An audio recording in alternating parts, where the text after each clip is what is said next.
ఇక్కడ మనము శరీర భాగంలో ఇక్కడ దైవజనులు కూడా పాడిన పాట నూతన యెరూషలేమును గురించి రాసినది. అంతటా నేను క్రొత్త ఆకాశమును క్రొత్త భూమిని చూసితిని, మొదటి ఆకాశమును మొదటి భూమి గతించిపోయిందని. అంటే మొదటి ఆకాశం ఏదైతే ఉందో అది గతించిపోయింది, రెండవది సముద్రం కూడా ఇక్కడ లేదండి. మరియు నూతనమైన యెరూషలేమును ఆ పరిశుద్ధ పట్టణము తన భర్త ప్రకారం అలంకరింపబడి పెళ్లి కుమార్తె వలె సిద్ధపడి పరలోకమున దేవుని యొద్ద నుండి దిగివచ్చుట సూచింది. కాబట్టి ప్రియమైన వాళ్ళారా, పెళ్లి కుమార్తె వలె సిద్ధపడాలి సంఘం అనేది. ఇప్పుడు సంఘం ఎవరంటే మనము, నువ్వు, నేను తన రక్తము చేత విమోచించబడిన సముదాయమే సంఘము. అపోస్తల కార్యాలు 20:28 ప్రకారం తన స్వరక్తం ఇచ్చి సంపాదించిన సంఘం మనం అందరం. తన స్వరక్తం ఇచ్చి సంపాదించాడు. మళ్ళా అంటే ఎట్ట సంపాదించుకున్నారంటే ఈ లోకంలో ఎవరు కాదు కానీ ప్రభువైన యేసుక్రీస్తు ప్రభుల వారు తన స్వరక్తం ఇచ్చి సంపాదించిన సంఘములో నిన్ను నన్ను ఒక అంగంగా చేర్చారు. ఆయన ఎంతో అమూల్యమైన రక్తము కార్చారు. కాబట్టి ఆ రక్తము ద్వారా నీకు నాకు పాపక్షమాపణ విమోచన కలిగింది. కాబట్టి ఆ రక్తము లేకుండా మనం ఏమీ చేయలేము. అందుకే ప్రభువైన యేసునందు విశ్వాసం ఉంచుము, అప్పుడు నీవును నీ ఇంటి వారు రక్షించబడతారని అపోస్తల కార్యాలు 16:31 చూస్తాం. కాబట్టి ఆ విశ్వాసము లేకుండా దేవునికి ఇష్టడై ఉండట అసాధ్యం. మనం దేవుని యొద్దకు వచ్చిన వారు ఆయన ఉన్నారని హెబ్రీ 11:6 దేవుని యొద్దకు మనం అందరం వచ్చాము. వచ్చిన మనము 11:6 హెబ్రీలకు రాసిన పత్రిక, దేవుని యొద్దకు వచ్చువారు ఆయన విశ్వాసము లేకుండా ఇష్టడై ఉండుట అసాధ్యము.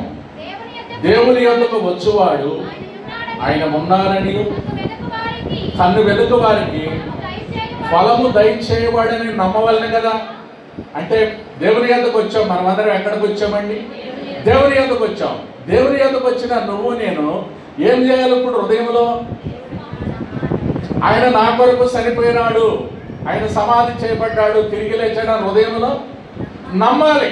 నమ్మటం అంటే రోమీయులకు రాసిన పత్రిక 10:9 అదేమనగా యేసు ప్రభు అని నీ నోటితో ఒప్పుకోవాలి, ఆయన మృతులలో నుండి తిరిగి లేచాడని నీ హృదయమందు విశ్వసించాలి. అది ఎక్కడ విశ్వసించాలి? మనము నీ హృదయంలో విశ్వసించాలి. హృదయం నిండిన దాన్ని బట్టే నోరు మాట్లాడుతుంది. నీ హృదయం విశ్వసించకుండా మనం ఏమీ చేయలేము. అందుకే ప్రియమైన వాళ్ళు అదేమనగా యేసు ప్రభు నోటితో ఒప్పుకోవాలి. నేను కూడా ఒప్పుకున్నాను 1989 డిసెంబర్ 2వ తారీఖు, క్రిస్మస్ తారీఖు, అంటే ప్రీ క్రిస్మస్లో మా బ్రదర్ సురేష్ కుమార్ గారు, ఆయన కూడా మేము హాస్టల్లో చదువుకున్న దినాల్లో డిసెంబర్ 2వ తారీఖు అంటే 35 సంవత్సరాలు అయింది నేను రక్షించబడి. ఆ రోజు నుంచి కూడా ఈ రోజు కూడా దేవుడు కాపాడుతూ భద్రపరుస్తున్నాడు ప్రియమైన వాళ్ళ. అందుకే నేనేమన్నా దేవుని యేసు ప్రభువు నోటితో ఒప్పుకోవాలి, ఆయన మృతులలో నుండి తిరిగి లేచాడని హృదయంలో విశ్వాసం ఉంచాలి. విశ్వాసం అంటే దేవునికి హెబ్రీ 11:1 నిరీక్షించవాటి యొక్క నిజ స్వరూపము అదృశ్యమైనవి ఉన్నవనటకు రుజువది. హృదయంలో ఏదైతే ఉన్నదో అదృశ్యం, అది కనపడదు మనకు. విశ్వాసం అనేది బయటికి కనపడదండి, అది ఉన్నదని నమ్ముట విశ్వాసం. అందుకే అలా నమ్మినప్పుడు దేవుడు నమ్మకం, కాబట్టి ఆ విధంగా నమ్మకం ఉంచాను, నా పాపాలు క్షమించబడ్డాయని. అదేమనగా రోమ 10:9 అదేమనగా యేసు ప్రభు అని నోటితో ఒప్పుకోవాలి. నా నోటితో నేను ఒప్పుకున్న ప్రియమైన వాళ్ళారా, మీ నోటితో వ్యక్తిగతము. రక్షణ అనేది ఎవరికో సంబంధించి కుటుంబంలో ఎవరో రక్షించబడితే ఒకరికి రాదు, నీకు వ్యక్తిగతం. నువ్వు రక్షించబడితేనే నువ్వు రాజ్యానికి చేరుతావు, నువ్వైనా నేనైనా. అందుకే అదే నోటితో ఒప్పుకోవాలి. ఆయన మృతులలో నుండి తిరిగి లేచాడని హృదయంలో విశ్వసించాలి. ఎందుకు హృదయంలో విశ్వసించాలి? ఈ హృదయం అన్నిటికంటే మోసకరమైనది, ఘోరమైన వ్యాధి కలది. అందులో జబ్బు ఉంది, పాపం ఉంది. పాపం అనే జబ్బు ఉంది. ఆ పాపము తీసివేయడానికి ఎవరి వల్ల కాదు. బయటికి కనిపించే నేను శుభ్రంగా స్నానం చేసి వచ్చాను, బట్టలేదు, మంచిగా ఉండొచ్చు, కానీ నా హృదయం ఎట్టుంది మీకేమి? అందుకే హృదయ రహస్యాలు ఎరిగిన దేవుడు. యెహోవా కన్నులు ప్రతి స్థలం మీద ఉన్నాయి, చెడ్డవారిని మంచివారిని ఆయన చూస్తున్నాడు. నువ్వు ఎలాంటి వారు, ఏ ఉద్దేశంతో ఇక్కడ ఉన్నావో ఆయన చూస్తున్నాడు. మాకు తెలియకపోవచ్చు, నాకు తెలియకపోవచ్చు. నీ హృదయం ఎలాంటిదో దేవునికి తెలుసు. అందుకే ఆయన చూస్తున్నాడు కాబట్టి అందుకే ఆయన యందు విశ్వాసం ఉంచిన బిడ్డలకు హృదయంలో విశ్వసించాలా. అందుకే యెషయా గ్రంథంలో ఉంది, అరికాలు మొదలుకొని తల వరకు కొంచెం కూడా స్వస్థత, ఎక్కడ చూసినా గాయాలు దెబ్బలు పచ్చిపుండ్లే. మానవ హృదయము అరికాల నుంచి తల దాకా అంతా చెడిపోయింది, గాయాలు దెబ్బలు. మరి వీటిని ఎట్లా స్వస్థపరుస్తారు? ఏ విధంగా స్వస్థపరుస్తాం? ఇప్పుడు నాకు నొప్పి వచ్చిందంటే డాక్టర్ దగ్గర గోళీ టాబ్లెట్తో పోతుంది, కానీ లోపల ఉన్నదాన్ని ఎవరు శుద్ధి చేయాలి? కడగాలి. అందుకే ఆ లోపల ఉన్నదాన్ని కడగడానికి ఎవరి వల్ల కాదు. కాబట్టి దేవాది దేవుడైన ప్రభు నరవతారికి ఈ లోకానికి వచ్చాడు 2025 సంవత్సరాల కిందట. యేసు ప్రభులో వారు, యేసు అనగా రక్షకుడు. తన ప్రజలను వారి పాపముల నుండి ఆయనే రక్షించును కనుక ఆయనకు యేసు అని పేరు పెట్టారు. తన ప్రజలంటే ఎవరు? మనం అందరం ఆయన ప్రజలమే. ఏం భేదము లేదండి. చెప్పేది ఏదైనా వినే మిగతా స్త్రీ అని, పురుషుడని, చిన్నని, పెద్దని, ఈ జిల్లాని, అమెరికాని, ఏ దేశం అని ఉండే 840 కోట్ల మంది ప్రజలకు కూడా ఆయన దేవుడు. ఒక్క దేవాది దేవుడు, రాజులకు రాజు, ప్రభువుల ప్రభు. ఆయన ఒక్కరికే దేవుడు కాదు, మతం కాదు ఇది. అందుకే ఆ మార్గమైన యేసయ్యను నమ్ముటే, అందుకే ఆ దేవుని ఆయన రక్తము చేత విమోచించబడిన వారి ఆయన సంఘం. మరి నువ్వు ఆయన రక్తములో కడుగబడ్డావా? నీ పాపాలు క్షమించబడ్డాయని నీకు నిరీక్షణ ఉందా? నిరీక్షణ ఉంటే ప్రైజలా మంచిది. లేకపోతే ఇప్పుడైనా ప్రభు అయిన యేసునందు అదేమనగా యేసు ప్రభు అని నోటితో ఒప్పుకో, నా పాపములు క్షమించబడ్డాయి, ఎక్కడ చూసిన దెబ్బలు గాయాలని నీవు విశ్వసించు. అప్పుడు ప్రభు అయిన యేసునందు విశ్వాసం ఉంచుము. అప్పుడు నీవును నీ ఇంటి వారు రక్షించబడతారు. రక్షణకి ఏమి లేదు, నోటితో ఒప్పుకోవాలా, నిండిన దాన్ని బట్టి నోరు. అప్పుడు సంఘములోకి వచ్చిన వారే నిజమైన సంఘం. అది తన స్వరక్తం ఇచ్చి సంపాదించిన సంఘం. ఆ సంఘాన్ని బిడ్డలు, ఈ సంఘం ఇప్పుడు సిద్ధపడాలి. ఆ నూతన యెరూషలేము పట్టణం కొరకు ఇప్పుడు పాడారు ఆ పాట అంతా దైవజనులు మంచిగా. ఆ నూతన యెరూషలేము కొరకు మనం సిద్ధపడుతున్నాం. అది స్త్రీ గాని పురుషుడు, మనమందరం కూడా దేవుని సంఘమే. మనమందరం పెళ్లి కుమార్తె. ఇప్పుడు పెళ్లి కుమారుడు ఎవరు? ప్రభు యేసుక్రీస్తు ప్రభు. ఆయన వస్తాడు ఆర్భాటముతోను, ప్రధానతోను, శబ్దముతోను పరలోకము నుండి ప్రభు. క్రీస్తునందుండి మృతులైన వారు, అది గమనించండి, క్రీస్తునందు ఉండిన వారు మాత్రమే లేపబడతారు. మరి నువ్వు క్రీస్తునందు ఉన్నావా? Praise the lord. లేకపోతే క్రీస్తునందు ఉండాలి. క్రీస్తునందు ఉండమంటే ఏంటండి? వాక్యము హృదయంలో ఉండాలి. అదేమనగా వాక్యము నీ యొద్దను, నీ నోటను, నీ హృదయంలో ఉంది. అది విశ్వాస ఫెయిత్ వర్డ్ అంటే. అది ఎక్కడ ఉండాలా? వాక్యం నీ యొద్దను ఉండాలా. మనం ఎక్కడికి వెళ్ళినా ఉండాలి వాక్యం. ఇక్కడికి వచ్చినందువల్లే కాదండి. మన మందిరాలకు వచ్చి మన శాలే మందిరం ఆరాధించినప్పుడే కాదు, నువ్వు ఎక్కడికి వెళ్ళి నీ యొద్దను నీ నోట్లో కూడా ఉండాలి. నువ్వు మాట్లాడినప్పుడు కూడా అదే నీ నోట్లోకి రావాలి. నీ యొద్దను నీ నోటను నీ హృదయంలో కూడా, హృదయంలో అనేది. అందుకే హృదయం మోసకరమైన అన్నాం, ఘోరమైన 17:9 ఇర్మియా గ్రంథంలో ఉంటుంది. కాబట్టి సమయం లేదు కాబట్టి అందుకే మనుషుల హృదయంలో నుండి ఏమొస్తున్నాయి? మార్కు సువార్త 7:21 లోపల నుండి అనగా మనుషుల హృదయంలో నుండి ఏమేమి వస్తాయి? దురాలోచనలు, జారత్వములు, దొంగతనములు, నరహత్యలు, వ్యభిచారములు, లోభములను, కృత్రిమములు, మత్సరములు, దేవదూషణలు, ఈ చెడ్డవన్నీ లోపల నుండి బయలు వెళ్ళి ఏదండి అపవిత్రపరిచేది? లోపల నుండి వచ్చేది. మరి అది తినమాక ఇది అపవిత్రం అంటారు. తినేదేది అపవిత్రము? అన్ని మానవులకే ఇచ్చారు తినడానికి. దేవుడు సృష్టించిన ప్రతి వస్తువు తినవచ్చు. ప్రతి వస్తువు అంటే మళ్ళీ మీరు ఏదన్నా అడగచ్చు. అంటే దేవుడు సృష్టించినది. కొన్ని నిషిద్ధమైనవి అన్నారు, కానీ అంటే జంతువులు కానీ పక్షులు అవి అన్ని ఎవరి కొరకు? మీ కొరకు, నా కొరకే, మానవుల కొరకే సృష్టించాడు. అందుకే ప్రియమైన వాళ్ళారా, మనిషి తినేది అపవిత్రం కాదు, కానీ నోటి నుండి వచ్చే మాటలే. ఈ మాటలు ఎలాంటివో తెలుసండి? కత్తిపోట్ల పొడిసిన దానికంటే బాగా మాట్లాడతారు, చంపుతారు. అందుకే ఇక్కడ ఉన్నది ఇప్పుడు మనం చదివిన భాగము 21:8. అందులో ఎవరెవరు ఉన్నారు? రెండో మరణానికి ఎవరు పాత్రులు? పిరికివారు, అవిశ్వాసులు, అసహ్యులు, నరహంతకులు, వ్యభిచారులు, మాంత్రికులు, విగ్రహారాధికులు, అబద్ధికులు. ఈ 8 మంది ఈ లిస్టులో ఉన్నారు. ఎవరో పరలోక రాజ్యానికి వెళ్ళడం. అందుకే ఆ లిస్టులో ఉండకూడదు. మనం ఆ లిస్టులో లేకుండా మనం ఏం చేయాలి? పిరికితనం కూడా భయమే. కొంతమంది కరెంటు పోతేనే భయం, చీకటి ఉంటే. పిరికితనంగా ఉండొద్దండి. పిరికితనంగా ఉంటే సైతానుడు వచ్చి దూరతాడు. ధైర్యంగా ఉండాలా. యేసు ప్రభువును కలిగిన వారు ధైర్యంగా ఉంటారు. సింహం వలె, నీతి వలె అంటే నీతిమంతుని సింహం పిల్లలు ఎట్లుంటారు? సింహం వలె. అలాంటి ధైర్యం ఉండాలి నీకు నాకు. అందుకే పిరికితనం ఉండొద్దు, అసహ్యంగా ఉండొద్దు. అసహ్యంగా ఉండ తిడతారు. నరహంతకులు అంటే ఎవరు? మనిషిని చంపేవారు ఉన్నారు. కత్తిపోటు లాంటి మాటలు, సామెతలు 12:18 ఉంది. కత్తిపోటు లాంటి మాటలు పలికేవారు కూడా మాటలతో చంపుతారు కొంతమంది. పడవలసల్లా అంటే నరహంతకులు, వ్యభిచారులు అంటే పెళ్ళైన వారు చేసేది వ్యభిచారం. పెళ్లి కాకుండా చేసేది ఏమంటారు? జారత్వం అంటారు. కాబట్టి నువ్వు వ్యభిచారులు కూడా రాజ్యానికి వెళ్ళలేదు. మాంత్రికులు మంత్రాలు చేయి చూపిస్తారు. ఎవరనొస్తే ప్రతిదానికి మంత్రాలుగా చింతకాయలు రాలవండి, లోక సామెతలు. కాబట్టి మంత్రాలు, అందుకే ఈ చేతులు ధనగీతలు ఉన్నాయంటారు, లైఫ్ ఉందంటారు. ఏమ్మా, ఇవన్నిటిని బట్టి చూస్తే ప్రియమైన వాళ్ళారా, అన్నిటికీ కూడా దేవుడు సృష్టి. కానీ మంత్రికులు, అబద్ధికులు వీళ్ళందరూ ఆ లిస్టు లేకపోతే మనిషికి 2 మరణాలు ఉన్నాయి ప్రియమైన వాళ్ళారా. నువ్వు నమ్మినా నమ్మకపోయినా నువ్వు దేవుడి యొద్దకు వచ్చావు సహోదరి, సహోదరుడా. మనమందరం దేవుని సంఘము. నువ్వు నమ్మినా నమ్మకపోయినా ప్రభు అయిన యేసునందు ఆయన 2 మరణాలు ఉన్నాయి. మొదటి మరణం అందరికి కామన్.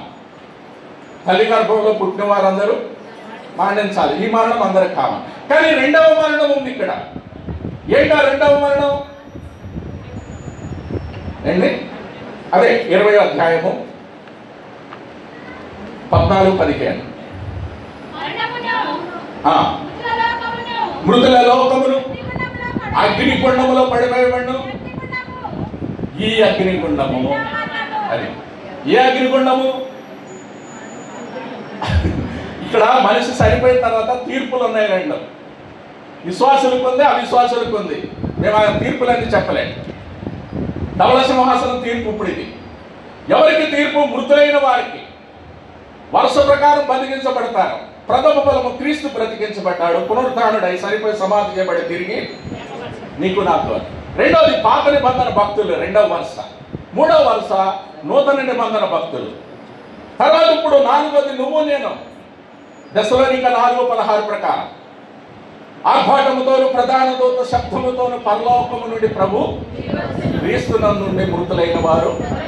అందుకే చనిపోయిన వారిని గురించి దుఃఖపడాల్సిన అవసరం లేదు. ఎవరైతే క్రీస్తునందు ఉన్నారో మొదటి గ్రూప్, మొదటి లెక్సేది వాళ్లే. యేసై ఇప్పుడు వస్తే 2వ గ్రూపు సజీవులమైన నువ్వు నేను లెగుస్తాం. అందుకే దుఃఖపడవ మరణాన్ని గురించి అందుకే పాటలు పాడుతూ సంతోషంగా వెళతావు ఆ సియోను నగరికి. అందుకే భయము పడకూడదు. అందుకే హెబ్రీ 2:14-15 ఉంటుంది. జీవితకాలమంతయు మరణ భయము చేత దాస్యమునకు లోబడిన వారిని విడిపించడానికి ఆయన ఈ లోకానికి ఎందుకు వచ్చారు? యేసు ప్రభుల వారు. యేసయ్య ఈ లోకానికి ఎందుకు వచ్చారు? దేవాది దేవుడు. ఆయన చూసి ఎవరు బ్రతకరు. అలాంటి వాడు కన్యగర్భమందు ఎందుకు పుట్టారు?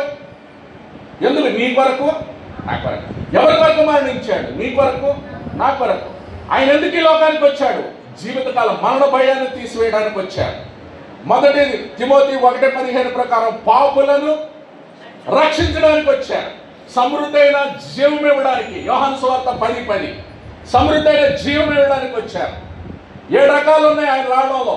పరిచర్య చేయడానికి వచ్చాడు. చేయించుకోవడానికి మనకందరికీ చేయాలా? దైవజన్ మనం ఎవరికి పరిచర్య? ఆయన చేయడానికి వచ్చారు. దీనుడై కాళ్ళు కడిగారు. ఎవరు కడుగుతారు? ఆ సర్వలోక సృష్టికర్త యేసయ్య పాదాలు, శిష్యుల పాదాలు. ఎంతకంటే దీనుడు ఎవరంటే పరిచర్య చేశారు. చూడండి, ఆయన ఈ లోకానికి రావడానికి కారణం కూడా ఆయన ఉందని. అందుకే మరణ భయం తీసివేయడానికి వచ్చాడు. సమృద్ధైన జీవం ఇవ్వడానికి వచ్చాడు. పాపులను రక్షించడానికి ఈ లోకానికి. మరి నీ పాపాలు క్షమించబడ్డాయా? ఒక్కసారి ఆలోచించండి సహోదరి, సహోదరుడా. నువ్వెవరైనా సరే, నువ్వెంత వారివైనా సరే, నీ పాపాలు క్షమించబడ్డాయా? క్షమించబడితే ప్రైజ్ లార్డ్. లేకపోతే ఇప్పుడైనా ప్రభువైన విశ్వాసం ఉంచు. ప్రభువైన యేసునందు విశ్వాసం ఉంచితే నీవును నీ కుటుంబము రక్షించబడుతుంది. నో, ఇక డౌట్ లేదు. మన పేరు అప్పుడు 21:15 నీ పేరు ఎక్కడ ఉండాలి? ఎవరి పేరైనను జీవ గ్రంథమందు అగ్నిగుండములో, అది రెండు మరణాలన్న. మొదటి మరణం కాదు, రెండవ మరణంలో ఈ లిస్టులో పేర్లు కనుక నీకు లేకపోతే జీవ గ్రంథంలో ఎక్కడికి వెళ్తాం? అందుకే రెండు దారులు, ఒకటి పరలోకం, ఒకటి నరకం. మరి నీకేది కావాలి? రెండు దారులు, ఏ దారి కావాలో మానవా, ఒకటి పరలోకం మరి ఒకటి పాతాళం, ఒకటి పరలోకం మరి ఒకటి పాతాళం. పరలోకం కావాలో పాతాళం కావాలో, పరలోకం కావాలో పాతాళం కావాలో, మానవా నీవు తెలుసుకో మానవా. పరలోకం గొప్ప వెలుగులు ఉన్నది పరిశుద్ధుల కోసం, పరలోకం గొప్ప వెలుగులు ఉన్నది పరిశుద్ధుల కోసం. రాత్రి ఉండదు, చీకటి ఉండదు, సూర్యుడు ఉండడు, చంద్రుడు ఉండడు. రాత్రి ఉండదు, చీకటి ఉండదు, సూర్యుడు ఉండడు, చంద్రుడు ఉండడు. దేవుడైన ప్రభువే ప్రకాశించుచుండును, దేవుడైన ప్రభువే ప్రకాశించుచుండును.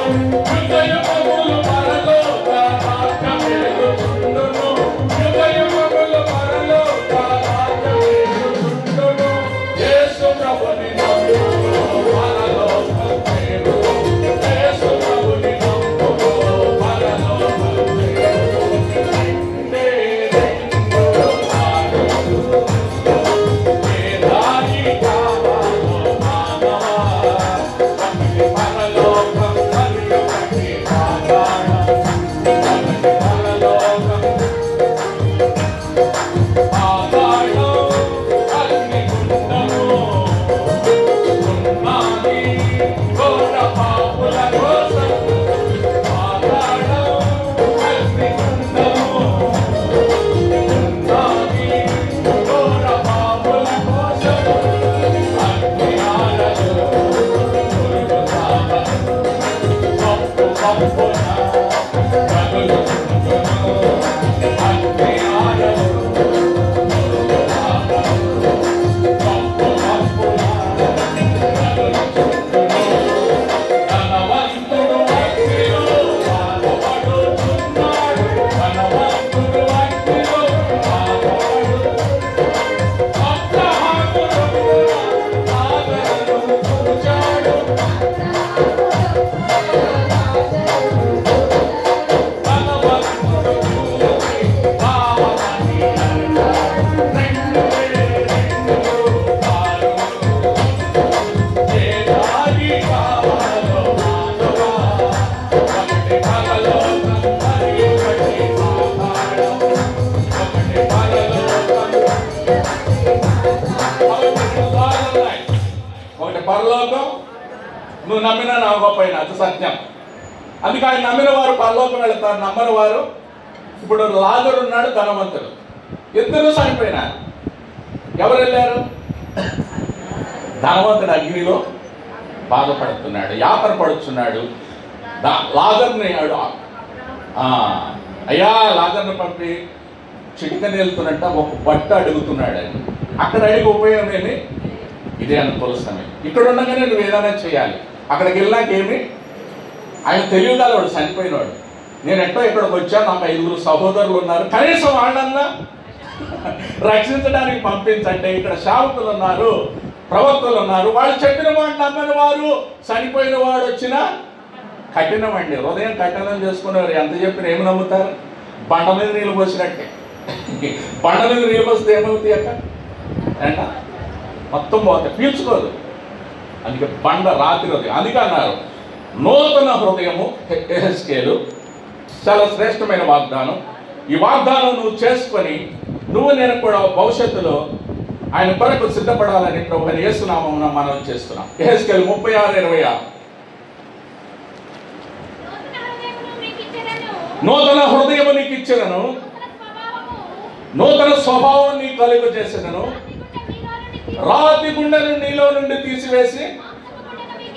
చూడండి ఏంటండి, రాతి గుండెని తీసేస్తాడంట.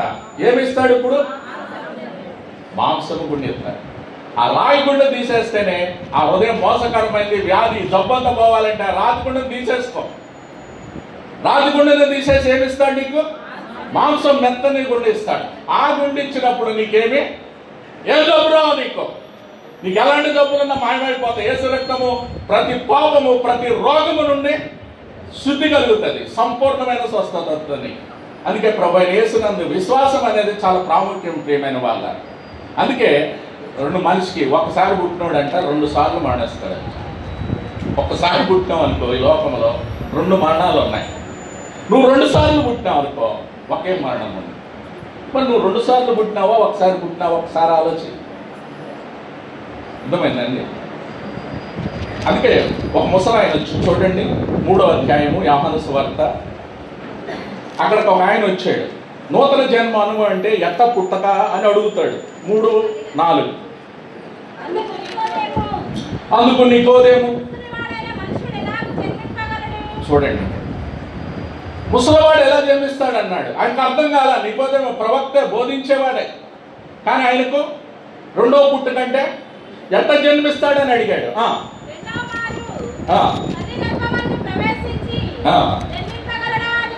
జన్మింపగలడా అని అడుగగా యేసు ఇట్లనేను, ఒకడు నీటి మూలంగాను. ఎట్ట జన్మించాలండి? ఆత్మ మూలంగా జన్మించాలి. ఆత్మ మూలంగా జన్మించడం అనగా దేవునిగా యేసు ప్రభువును నోటితో ఒప్పుకొనటమే. రోమా 10:9. అదేమనగా యేసు ప్రభువును నోటితో ఒప్పుకొని ఆయన మృతులలో నుండి తిరిగి లేచాడని హృదయంలో విశ్వసించుంటే ఆత్మ మూలంగా. అది అట్ట జన్మించిన వారు ఏం చేస్తారు? ఆత్మ మూలంగా నీటి బాప్తిస్మం ఇప్పుడు సాక్ష్యం ఇస్తున్నాం. ఆత్మలో జన్మించింది బయటికి. అపోస్తుల కార్యాలు 2:38. ఆ సాక్ష్యము ద్వారా బయలుపరుస్తున్నారు. ఇప్పుడు మారు మనసు పొంది పాప క్షమాపణ నిమిత్తం ప్రతివాడును యేసుక్రీస్తు నామమున బాప్తిస్మం పొందుడి, అప్పుడు మీకు పరిశుద్ధాత్మనే. ఎప్పుడు నువ్వు బాప్తిస్మం తీసుకున్నాడు పరిశుద్ధాత్ముడు వస్తాడు. అందరికీ ఎప్పుడు నువ్వు మారు మనసు పొందాలా, రక్షణ అనుభవం పొందాలి. ఈ 2 చేసి నువ్వు బాప్తిస్మంలో నువ్వు సాక్ష్యం ఇచ్చినప్పుడు పరిశుద్ధాత్ముడు నీలోకి వస్తాడు. గొప్ప దేవుడు నీలో ఉన్నవాడు లోకంలో ఉన్నవాడి కంటే great man in you in me. కాబట్టి పరిశుద్ధాత్ముడు అలాగ వస్తాడు. అలా వచ్చినప్పుడు ఇక నీకేమి బాధ. నీ పేరు జీవ గ్రంథంలో రాయబడతాడు. ఇక మరణం మీద ఏ హాని నీకు, పాపం మీద మరణం మీద లోకం మీద విజయాన్ని పొందుట. అదే విశ్వాసం. విశ్వాసం అనగా దేవుని మూలంగా పుట్టిన వారందరూ లోకమును జయించుదురు. లోకమును జయించిన విజయమే మన యొక్క 1 యోహాను 5:4. లోకమును జయించిన విజయమే మన యొక్క. అది విశ్వాసం అంటే. లోకాన్ని జయించడానికి కావాలి విశ్వాసం. లోకములో ఉన్నది అంటే 3 శరీరాశ, నేత్రాశ. ఈ 3 అందరికి ఉంటాయండి. చెప్పే నాకు కూడా వినే మీకు అందరికీ శరీర ఆశలు, కోరికలు, వీటిని అణసాలంటే పరిశుద్ధాత్ముడు మనలో. శరీరాశ, నేత్రాశ చూసిందల్లా కావాలి. చూపడము నాకంటే గొప్పవాడు. వీటిని జయించాలంటే దేవుని మూలంగా పుట్టాలి కండిషన్. 2వది పరిశుద్ధాత్ముడు నీలోనికి విశ్వాసం ఉండాలి. అలా ఉన్నప్పుడు ఈ లోకాన్ని జయిస్తావు, లోకాశలను జయిస్తావు. కాబట్టి అలాంటి నిజం కలిగి అప్పుడు నువ్వు నేను ఆ నూతన యెరూషలేము పట్టణానికి వెళతాం. మన పేరు జీవ గ్రంథములో. వాళ్ళు రక్తము చేత విమోచించిన సముదాయమే ఆ పెళ్లి కుమార్తె సంఘం. నువ్వు నేను పెళ్లి కుమార్తెనే. స్త్రీ అయిన పురుషుడు మనం అందరం పెళ్లి కుమార్తె భాగమే. ఇప్పుడు పెళ్లి కుమారుడు ఆయన శిరస్సు. ఇప్పుడు శిరస్సు చెప్పినట్టు తల జరగాల, తల ఏది జరుగుతుందండి? ఆయన నీకు అధికారిగా ఉన్నాడా? మరి ఆయన సర్వానికి అధికారి ఎవరు? సర్వలోక సృష్టికర్త పాపుల రక్షకుడు ఆయనే నీకు అధికారి. శిరస్సు ఆయన. ఇప్పుడు అందుకే ఆయన శిరస్సు అయితే నేను మెడ అన్నానంట ఒక ఆమె. ఇప్పుడు ప్రభు శిరస్సు మెడ అంటే ఈ మెడ ఎడి తిప్పుతుంటే తిరుగుతుంది కదా తల. ఏనా అట్ట కొంతమంది ఆలోచన. అట్టని కాదు కానీ ప్రియమైన వాళ్ళారా, ప్రభువుకు ప్రథమ స్థానమే. యేసయ్యను హృదయంలో చేర్చుకొని పాపాలు క్షమించబడతాయి. అది విశ్వాసం అంటే. విశ్వాసం అంటే కొన్ని బయటకు కనబడదండి. అదృశ్యమైనవి నిత్యములు, దృశ్యమైనవి అనిత్యాలు. అది విశ్వాసం. అదృశ్యం ఇప్పుడు ఎవరు నమ్మారు అలాగా? ఇప్పుడు చూసి నమ్మిన వారు ఎవరు? తోమ అవిశ్వాసముతో యేసయ్యతో తిరిగాడు. అందుకే తిరిగే వాళ్ళందరికీ ఉండదా అండి? యేసయ్యతో తిన్నాడు, తాగిన, అన్ని అంతలో భోజనాలు చేశాడు, అద్భుతాలు చూశాడు. ఆయన ఏమన్నాడు? ఆయన చనిపోయి సమాధి తిరిగి లేచాడంటే గాయాల్లో ఏలు పెడితే నమ్ముతానన్నాడు ఆ తోమ. అలాంటి వ్యక్తి భారతదేశానికి వచ్చారు, సేవ చేశారు, సంఘాలు కట్టారు. ఇప్పటికే థామ్సన్ మౌంటైన్ ఉంది చెన్నైలో. బ్రిటిష్ వాళ్ళు తెచ్చారంటారు. బ్రిటిష్ వాళ్ళు ఎప్పుడు 1600కు వచ్చారు. 50,000, 65 ఆయన చంపేశారు. ఈటితో పొడిసి చంపేశారు తోమాని. దేవుడు ఎంత ప్రేమించాడు మన భారతదేశాన్ని. 140 కోట్ల మంది. తోమాని ఒక శిష్యుడు వచ్చాడు, భర్తలోమే కూడా వచ్చాడంటారు. మరి వాళ్ళు ప్రాణం పెట్టి మన కొరకు సరిపోయే సమాధి. మరి సంఘాలు కట్టినారు ఎప్పుడు?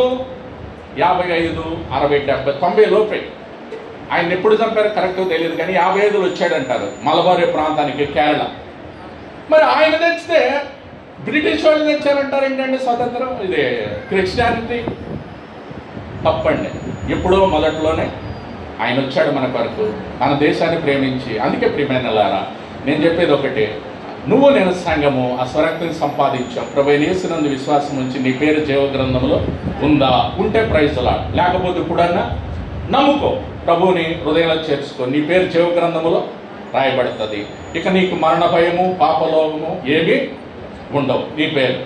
కాబట్టి నూతన, అందుకే అన్నారు 5వ వచనం చదివి మనం ముగిస్తాం. ప్రకటన.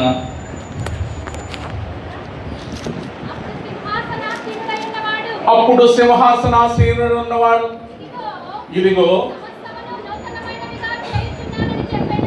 ఆ సింహాసనాసీనుడైన యేసు ప్రభుల వారు చెప్తున్నారు, ఇదిగో సమస్తము. సమస్తం అంటే అన్ని, ఒకట కాదండి. ఏమేం మారాలా? సమస్తం మారాలా, నీ జీవితం మారాలా. అందుకే యేసయ్యను నమ్ముకుంటే ఉన్నాయి పోయినాయి, లేని ఇది జరగాల. ఏ జరిగినాయి నీ జీవితంలో? మరి ఉన్నాయి ఏమైనాయి? ఇప్పుడు నా జీవితంలో ఉన్నాయని నేను ఇదివరకు 4 సినిమాలు చూస్తుండండి, చూడలేదు. అంటే దేవుడు పాప అన్నీ ఉన్నాయి, అలవాట్లన్నీ. అంటే నమ్మిన తర్వాత పూర్వం హింసుడను, దోషకరుడను, హానికరుడను, ఇలాంటి పాపాత్ముడని ప్రేమించి నా కొరకు ప్రాణం పెట్టాడు, రక్షించినాడు. మరి నీకు అనుభవం ఉందా? అది నేను అనేది. అందుకే ఉన్నాయన్నీ పోయినాయి. ఇదివరకు మందిరానికి రాదు, ఇప్పుడు మందిరానికి వస్తున్నా. ఇదివరకు ఆరాధన చేయాలా, చేస్తున్నా. బైబుల్ చదువుతున్నా, బైబుల్ చదవలా. ఉన్నాయి పోయినాయి, లేని నూతన సృష్టి. అంటే నూతన అనుభవం రావాలి నీలో. ఒకటన్నా మారిందా నీ జీవితంలో? ఏం మారిందండి చెప్పండి ఒకటన్నా సహోదరులారా. ఇప్పుడు యేసయ్యను నమ్మితే ఉన్నాయి ఏం పోయినాయి, లేని ఏం వచ్చినాయి? ఒకటి చెప్పండి. ఏం పోయినాయి? పాపము అంటే ద్వేషం పోయింది, శాంతి వచ్చింది. Very good, praise lord. ఇంకా ఏం పోయినాయి? ఇదిగో క్రీస్తునందున్న వారు నూతన సృష్టి. ఓల్డ్ థింగ్ పాస్డ్ అవే అంటే పాతవి గతించిన సమస్తమును ఏమైనాయి అంటున్నాం. చెప్పండి. ఇప్పుడు పాపమైన అన్నారక్క, ప్రైజ్ లార్డ్. ఇంకా ఇదివరకు విశ్వాసం లేదు కక్క, విశ్వాసం ఉంది. నిరీక్షణ లేదు, నిరీక్షణ ఉంది. క్రైస్తవ జీవితానికి ఎప్పుడైనా 3 మెట్లు అండి. విశ్వాసం ఉండాలి, నిరీక్షణ, ప్రేమ, ప్రైజ్ లార్డ్. కాబట్టి ఈ 3 ఉండాలి. విశ్వాసము లోకాన్ని జయించడానికి కావాలి. ఇప్పుడు నేను చెప్పింది అది. నిరీక్షణ ఎందుకు? ఇది క్రైస్తవుకు ఉండాల్సింది. నేను చనిపోతే సదాకాలం, అది క్రైస్తవ జీవితం. అందుకే పునరుత్థానమును జీవమును నేనే. 11:25 యోహాను సువార్త. నా యందు విశ్వాసం ఉంచిన వాడు చనిపోయినను బ్రతుకును. అది బ్రతికి నా యందు విశ్వాసం ఉంచిన వాడు అన్నాడు మీకు మరణం లేదంతేక. అది నిరీక్షణ అంటే. అర్థమైందా? అలాంటి నిరీక్షణ కలిగి, విశ్వాసం కలిగి, ప్రేమ కూడా ఉండాలా. ప్రేమ అంటే అమ్మ తేమ ప్రేమ ఏమన్నా ఉందా? మా సేవకులు అంటారు వీళ్ళు ప్రేమ ఉందా కానీ తేమ లేదంటారు. తేమ అంటే తేమ ఉంటేనే బతికేది చెట్టు. తేమ అంటే వాక్యం, నీరు. ఆ వాక్యం అనే ప్రేమ నీలో కూడా. ఈ మూడు గుర్తుపెట్టుకోండి. మీరు ఎన్ని మర్చిపోయినా విశ్వాసం ఉండాలా, ప్రేమ ఉండాలా, నిరీక్షణ. వీటి కొరకు సమస్తము నూతనమైనవిగా చేస్తాడంట. ఆయన చేయాలి. ఇదిగో సమస్తము నూతనమైనవిగా చేయించున్నాను. ఆయన వాగ్దానం 21:5 చాలా శ్రేష్టమైనది. యెహెజ్కేలు 36:26 కూడా నూతన ఆత్మ నీకు ఇచ్చేదను, నూతన మనసు నీకు. కాబట్టి నూతన మనసు రావాలి. ఎప్పుడైతే ప్రాచీనమన్నీ గతించిపోవాలి, సమస్తమును క్రొత్తమైంది. అలా జీవితే నువ్వు నీ పేరు నా పేరు జీవ గ్రంథంలో ఉంటుంది.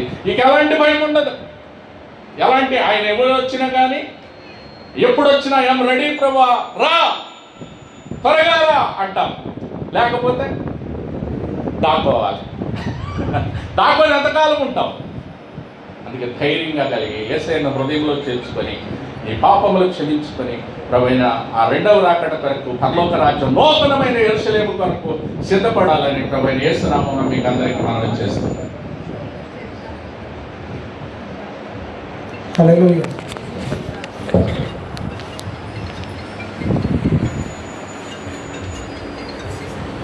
హల్లెలూయా.